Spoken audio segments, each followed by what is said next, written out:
Here we have a piece of fine art sculpted by Matthew Giddy,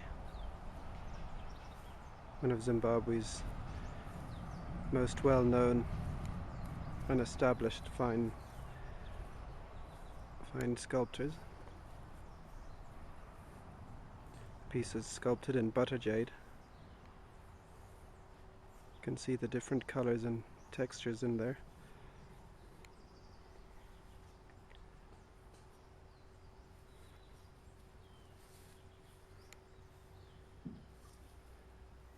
This piece is brought to you by Utonga Gallery.com.